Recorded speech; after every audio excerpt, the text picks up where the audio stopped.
नमस्कार साथियों, BPSC solution पर आप सभी का स्वागत है। एडुटेरिया ने बीएसएससी सचिवालय सहायक के लिए जो सेट निकाला है वॉल्यूम 2, उसका यह सेट नंबर 9 है। इससे पहले 8 सेट का वीडियो आ चुका है, तो प्लेलिस्ट में जाकर के आप लोग उसको देख सकते हैं। तो पहला सवाल है कि राफेल लड़ाकू विमान उड़ाने वाली भारत की पहली महिला पायलट कौन बनी? तो शिवांगी सिंह इसका आंसर हो जाएगा। ऑप्शन सी करेक्ट है। निम्न में से कौन सा ग्रह सूर्य के सबसे नज़दीक है? तो बुध जो है ये सूर्य के सबसे नज़दीक है। तो बुध सौर मंडल के 8 ग्रहों में से सबसे छोटा भी है और सबसे निकटतम ग्रह भी है, और ये जो है सूर्य के चारों तरफ 88 दिन में अपना परिक्रमा पूरा कर देता है।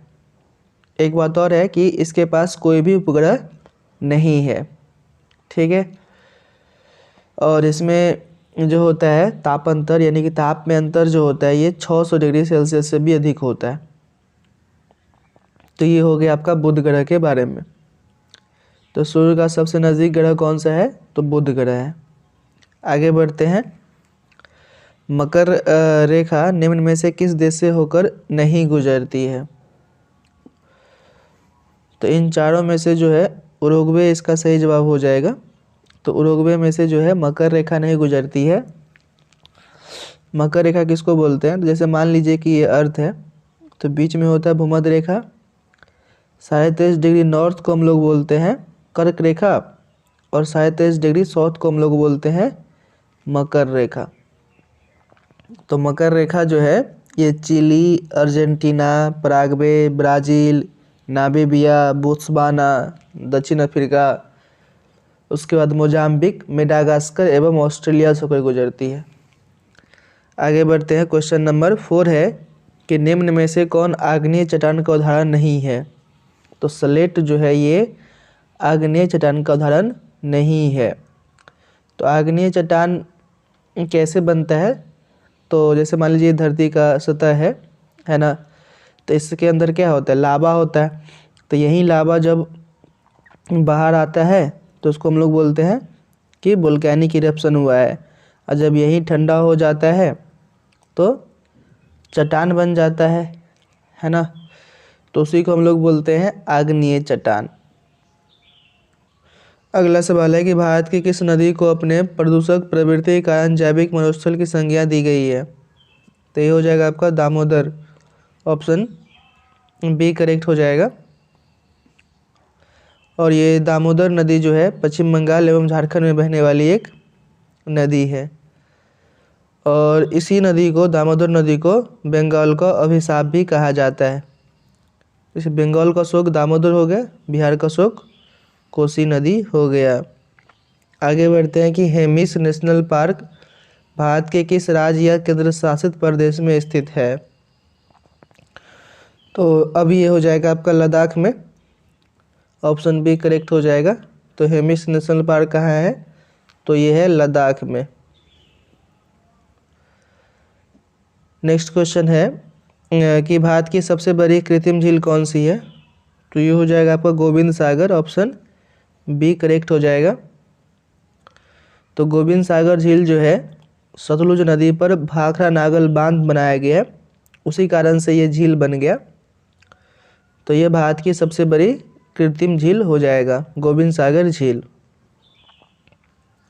विश्व की सबसे बड़ी कृत्रिम झील बोलेगा तो कैरवा झील हो जाएगा। आगे बढ़ते हैं। क्वेश्चन नंबर 8 है कि ग्रीष्म ऋतु में तीव्र आर्द्र हवाओं को काल वैसाखी नाम से जाना जाता है। तो काल वैसाखी नाम से जो है तीव्र आर्द्र हवाओं को कहाँ जानते हैं? तो ये हो जाएगा आपका पश्चिम बंगाल। ऑप्शन बी करेक्ट हो जाएगा। इसमें जो है गरज के साथ वर्षा होती है। इन हवाओं को पूर्वी भारत में नॉर्वेस्टर एवं पश्चिम बंगाल में काल वैसाखी के नाम से जानते हैं। नेक्स्ट क्वेश्चन है कि निम्नलिखित में से कौन पूर्वी घाट की पहाड़ी नहीं है? तो ये हो जाएगा आपका ऑप्शन ए हरिश्चंद्र। तो हरिश्चंद्र जो है पश्चिमी घाट की पहाड़ी है, जो कि महाराष्ट्र में स्थित है।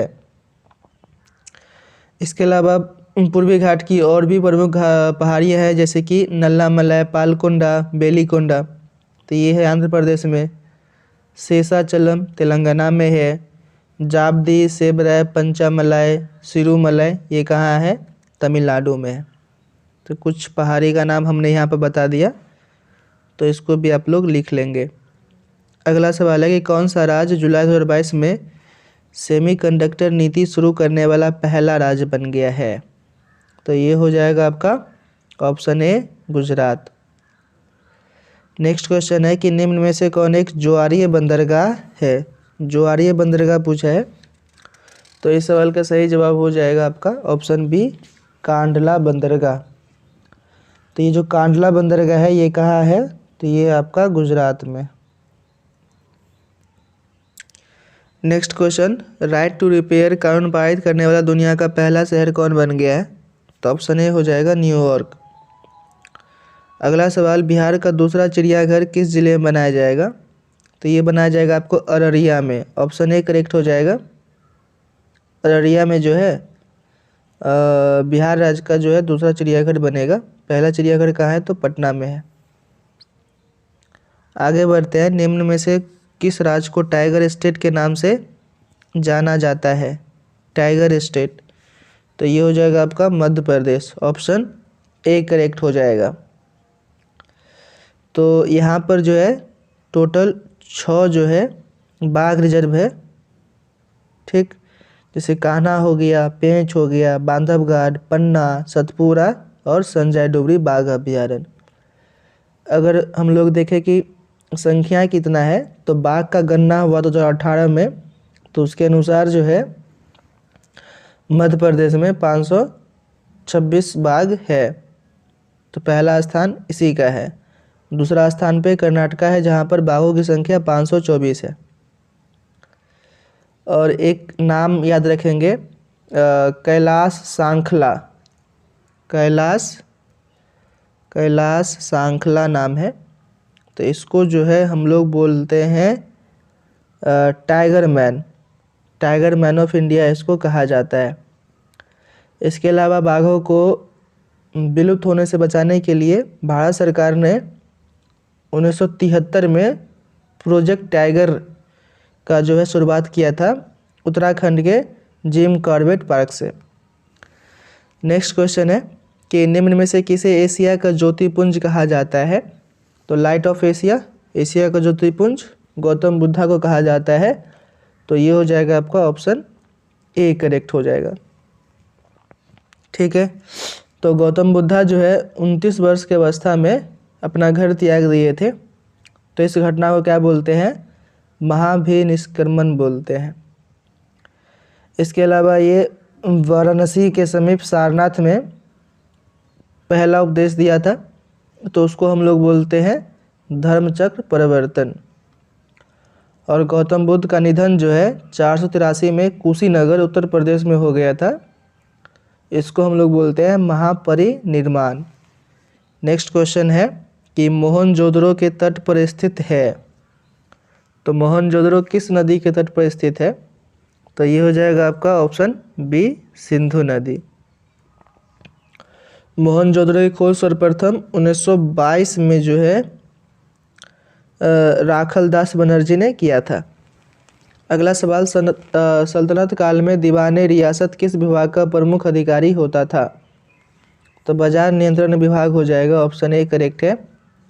बीजापुर का गोल गुंबज किसका मकबरा है? तो मोहम्मद आदिल शाह, तो ऑप्शन ए करेक्ट है।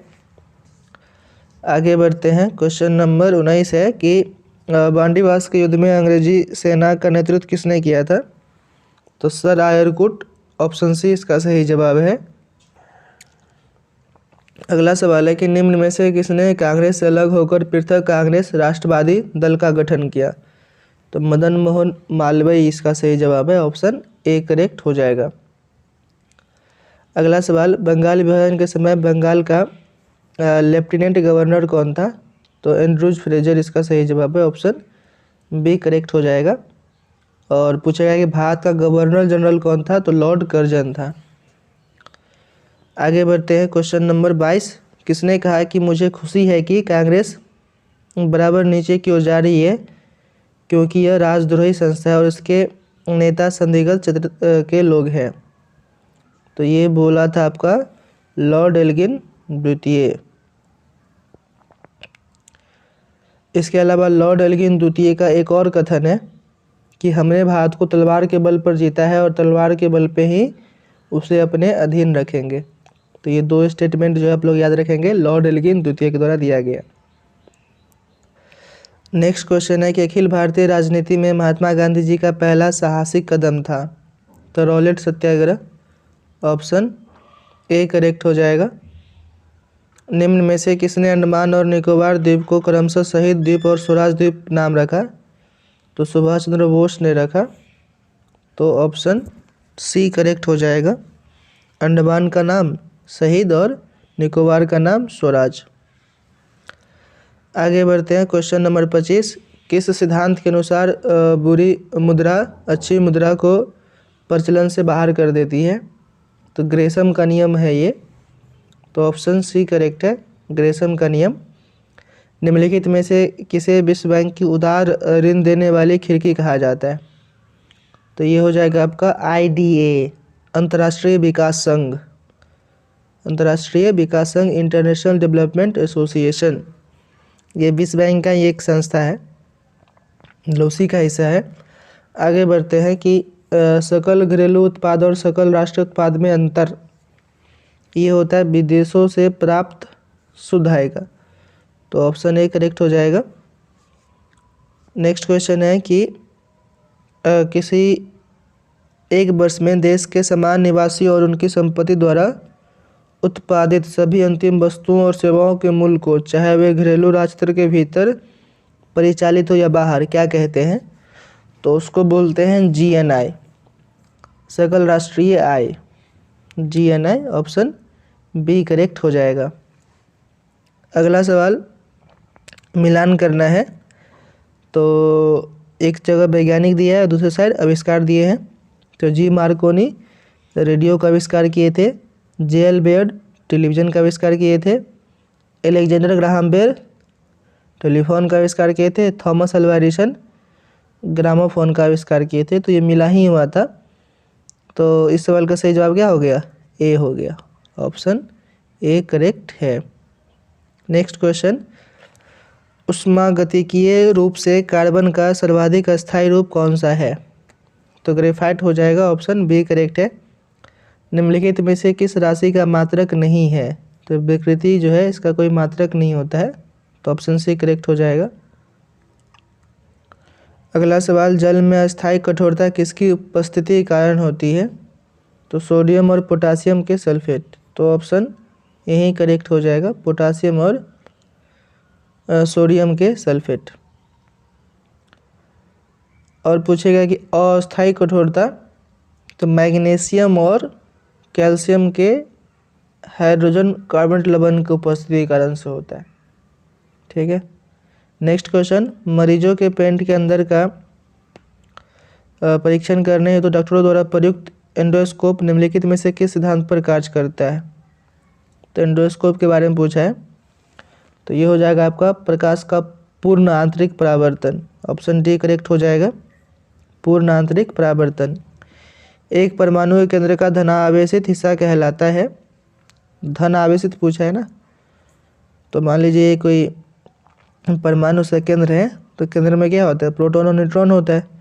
तो प्रोटॉन में क्या होता है? प्लस चार्ज होता है। तो नाभिक ही इसका आंसर हो जाएगा। ऑप्शन ए करेक्ट हो जाएगा। आगे बढ़ते हैं, क्वेश्चन नंबर 35 है, नीलम रूबी का रासायनिक सूत्र क्या है? तो Al2O3। ऑप्शन ए करेक्ट हो जाएगा। एम्फीबिया होता है। तो एम्फीबिया किसको बोलते हैं? जो जल और स्थल दोनों पे रह सकता है, उसको बोलते हैं। तो ऑप्शन सी करेक्ट हो जाएगा। अगला सवाल, निम्न में से किसमें लिंग गुणसूत्र नहीं होते हैं? तो छिपकली में नहीं होते। तो ऑप्शन ए करेक्ट है। मनुष्य के शरीर में पसलियों की संख्या कितनी होती है? तो 24 होती है। पसलियों यानी कि रिब्स। तो रिब्स जो होता है कुल 24 होता है। जोड़ा पूछेगा तो 12 हो जाएगा। वैसे यहाँ पे संख्या पूछा है तो 24। ऑप्शन ए करेक्ट है। मनुष्य के शरीर में निम्न में से कौन उत्सर्जी अंग नहीं है? तो हृदय जो है ये क्या है? उत्सर्जी अंग नहीं है, बाकी तीनों जो है ये उत्सर्जी अंग है। आगे बढ़ते हैं। क्वेश्चन नंबर 40 है कि किसी निकाय के दो संलग्न भागों के बीच तापांतर के कारण ऊष्मा का स्थानांतरण, जिसमें से उस निकाय के माध्यम से ऊर्जा का प्रभाव उस निकाय के कणों को विस्थापित किए बिना हो, कहलाता है। तो किए बिना हो कहलाता है, तो ये हो जाएगा आपका कंडक्शन यानी कि चालन। तो ऑप्शन ए करेक्ट हो जाएगा। अगला सवाल, निम्न में से कौन मध्य कान की हड्डी है? मध्य कान की हड्डी है ये पूछा है। तो मध्य कान में 3 छोटी हड्डी होती है जिन्हें मैलियस, इंकस और स्टिपिज कहते हैं। तो ये तीनों जो है इसका सही जवाब हो जाएगा। तो ऑप्शन डी करेक्ट है, उपयुक्त सभी। अगला सवाल, गर्भनाल में कितनी धमनियाँ होती है? तो गर्भनाल में जो है ये 2 धमनियाँ होती है, तो ऑप्शन ए करेक्ट हो जाएगा। अगर सीरा पूछेगा तो 1 होता है, धमनी 2 सीरा 1, यानी कि टोटल 3 रक्त नलिकाएं होती है। अगला सवाल, सौर विकिरण की सबसे महत्वपूर्ण भूमिका है? तो ये हो जाएगा सबसे महत्वपूर्ण भूमिका जल चक्र में है। तो ऑप्शन बी करेक्ट हो जाएगा। सौर विकिरण का पूछा है तो धूप उगेगा तो क्या होगा, अर्थ पे जो पानी है वो गर्म होकर के भाप बनेगा ना, तब ना ऊपर जाएगा फिर बारिश होगा। तो जल चक्र में इसकी महत्वपूर्ण भूमिका होती है। अगला सवाल, राष्ट्रीय पर्यावरण अभियांत्रिकी की शोध संस्थान अवस्थित है? तो ये नागपुर में अवस्थित है, ऑप्शन ए करेक्ट है। बिहार में शुरू हुए व्यक्तिगत सत्याग्रह के सबसे पहले सत्याग्रही निम्नलिखित में से कौन थे? तो श्री कृष्ण सिंह हो जाएगा, ऑप्शन सी करेक्ट हो जाएगा। तो 1940 में व्यक्तिगत सत्याग्रह शुरू हुआ था और श्री कृष्ण सिंह बिहार के सबसे पहले सत्याग्रही बने थे। दूसरे सत्याग्रही बोलेगा तो अनुग्रह नारायण सिंह हो जाएंगे, ऑप्शन सी, मतलब इसका जवाब सी है। तीसरा पूछता तो अनुग्रह नारायण सिंह होता। आगे बढ़ते हैं। क्वेश्चन नंबर 46, भारतीय संविधान के नीचे दिए गए कर्तव्यों में से किनको मौलिक कर्तव्यों की श्रेणी में नहीं रखा गया? तो बोला है कि नहीं रखा गया। तो आयकर का भुगतान करना ये मौलिक कर्तव्य में नहीं रखा गया है, तो ऑप्शन बी करेक्ट हो जाएगा। आगे बढ़ते हैं। क्वेश्चन नंबर 47, निम्नलिखित प्रावधानों में से किसके अंतर्गत प्रत्येक पंचायत में अनुसूचित जातियों एवं अनुसूचित जनजातियों के लिए आरक्षण की व्यवस्था की गई है? तो 243 डी, SC/ST के लिए आरक्षण। तो ऑप्शन डी करेक्ट हो जाएगा। किस अनुच्छेद के तहत भारत में 1975 में आपातकाल घोषित किया गया था? तो ये हो जाएगा आपका article number 352, option C correct हो जाएगा। अगला सवाल है कि राष्ट्रपति निम्नलिखित में से किस कोष से किसी अप्रत्याशित खर्च के लिए धन दे सकते हैं? तो किस कोष से पूछा है? तो आकस्मिक निधि। तो ऑप्शन डी करेक्ट हो जाएगा। अगला सवाल, निम्नलिखित में से कौन सा एक संवैधानिक निकाय है? तो संवैधानिक निकाय पूछा है तो ये हो जाएगा आपका नियंत्रक एवं महालेखा परीक्षक, जिसको हम लोग क्या बोलते हैं, कैग बोलते हैं ना। तो ऑप्शन ए करेक्ट हो जाएगा। ठीक है, क्योंकि इसका जो है संविधान में उल्लेख है, तो उसको हम लोग बोलते हैं संवैधानिक निकाय। जो आर्टिकल के तहत जिसका आर्टिकल हो तो उसको संवैधानिक निकाय हो गया, और जो एक्ट के थ्रू आता है ना तो उसको फिर वैधानिक निकाय हम लोग बोल देते हैं। आगे बढ़ते हैं। क्वेश्चन नंबर 51 है कि 9वां एशियाई मंत्री स्तरीय ऊर्जा गोलमेज सम्मेलन 2022 की मेजबानी किस देश को सौंपी गई? Option B Bharat. नीति आयोग का अध्यक्ष कौन है? तो प्रधानमंत्री होता है, तो ऑप्शन बी करेक्ट हो जाएगा। अगला सवाल, निम्न में से कौन सा मूल अधिकार केवल नागरिकों को प्राप्त है, विदेशियों को नहीं? तो आर्टिकल नंबर 15। आर्टिकल नंबर 15 में क्या है? धर्म, मूल वंश, जाति, लिंग या जन्म स्थान के भेदभाव पर क्या है? प्रतिषेध है। स्थानीय निकायों को प्रशासन कुशल इकाइयों के रूप में न होने का कारण क्या है? तो बोल रहा है कि स्थानीय संस्थाओं का प्रशासन कुशल इकाइयों के रूप में न होने का कारण क्या है? तो कारण पूछा है तो अपर्याप्त धन, ऑप्शन बी करेक्ट हो जाएगा। भारतीय संविधान में संशोधन प्रक्रिया किस अनुच्छेद में दी गई है? तो article number 368, option C correct है, आर्टिकल नंबर 368। नेक्स्ट क्वेश्चन है कि बेटन कप किस खेल से संबंधित है? तो बेटन कप जो है ये हो जाएगा आपका हॉकी से, ऑप्शन ए करेक्ट है। डुरंड कप पूछेगा तो फुटबॉल से, संतोष ट्रॉफी फुटबॉल से, रणजी, दिलीप, ईरानी, देवधर, विजय हजारे ये सब क्रिकेट से है। थॉमस और उबेर कप जो है ये क्या है? बैडमिंटन से। थॉमस कप पुरुष के लिए, उबेर कप महिलाओं के लिए। बैडमिंटन के बारे में बात करें, एक होता है वाकर कप, ये गोल्फ में होता है। आगे बढ़ते हैं, भारत के प्रथम उपराष्ट्रपति कौन है? तो प्रथम पूछा है तो doctor Sarvepalli Radhakrishnan, option C correct हो जाएगा। अंतरिक्ष में जाने वाली प्रथम महिला कौन है? तो प्रथम महिला जो है वेलेंटिना तेरेस्कोवा, ये अंतरिक्ष में जाने वाली प्रथम महिला है, तो ऑप्शन ए करेक्ट हो जाएगा। नेक्स्ट क्वेश्चन है कि दक्षिण पूर्वी एशियाई राष्ट्रों का संघ आसियान का मुख्यालय कहाँ स्थित है? तो जकार्ता में है, तो ऑप्शन ए करेक्ट है। नेक्स्ट क्वेश्चन, निम्नलिखित घटनाक्रम में कालक्रम के अनुसार सबसे बाद में कौन सा घटित हुआ? तो सबसे बाद में पूछा है, तो सबसे पहले देख लेते हैं कि कौन सा घटना कब कब हुआ। तो बारदोली जो है यह हुआ था आपका 1928 में। चटगांव वाला जो है ये हुआ था आपका 1930 में। काकोरी षड्यंत्र केस जो है ये हुआ आपका 1925 में। और नौजवान महासभा की स्थापना जो है ये 1926 में हुआ। तो सबसे बाद में पूछा है तो ऑप्शन बी करेक्ट हो जाएगा। नेक्स्ट क्वेश्चन है कि फिलीपींस की मुद्रा है, तो फिलीपींस का मुद्रा पीसो है, ऑप्शन ए करेक्ट है।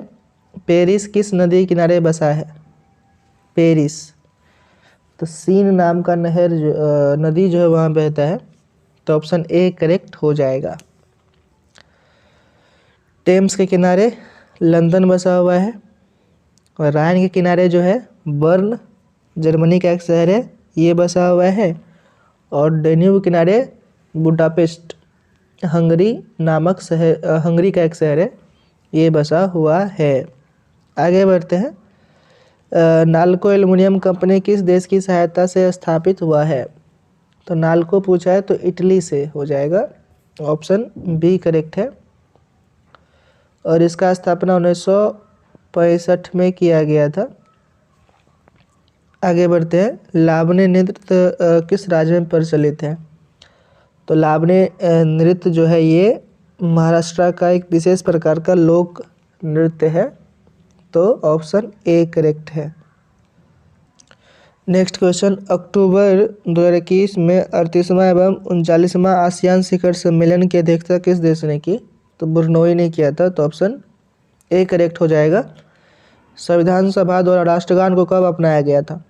24 जनवरी 1950, ऑप्शन सी। अगला सवाल है कि बोडो भाषा मुख्य रूप से किस राज्य में बोली जाती है? तो बोडो जो है ये आसाम में बोली जाती है। और भारतीय संविधान में 22 भाषाओं को संवैधानिक दर्जा प्राप्त है, उनमें से बोडो का भी एक नाम आता है। नेक्स्ट क्वेश्चन है कि निम्नलिखित में से कौन रबी फसल नहीं है? तो रबी फसल नहीं है तो मूंगफली जो है ये रबी फसल नहीं है, मूंगफली क्या है? खरीफ फसल है। और रबी फसल जो है ये आपका अक्टूबर नवंबर महीने में इसका बुआई होता है। तो गेहूँ जैसे अभी चल रहा है ना, तो गेहूँ क्या है? रबी फसल है। आगे बढ़ते हैं। 1992 में सबसे कम उम्र में पद्म भूषण पुरस्कार पाने वाले शास्त्रीय नृत्यांगना निम्नलिखित में से कौन थी? तो सोनल मानसिंह इसका सही जवाब है, ऑप्शन ए करेक्ट हो जाएगा। भ्रष्टाचार बोध सूचकांक 2021 में भारत को कौन सा स्थान प्राप्त हुआ? तो कौन सा स्थान प्राप्त हुआ? तो 85 हो जाएगा इसका सही जवाब, ऑप्शन डी करेक्ट है। ट्रांसपेरेंसी इंटरनेशनल द्वारा जो है भ्रष्टाचार सूचकांक जो है ये जारी किया जाता है। न्यूजीलैंड और डेनमार्क को संयुक्त रूप से पहला स्थान मिला है।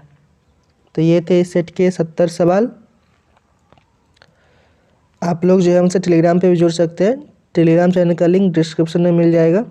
चैनल पर नए हैं तो सब्सक्राइब कर दीजिए, दोस्तों में शेयर भी कर दीजिए। जय हिंद।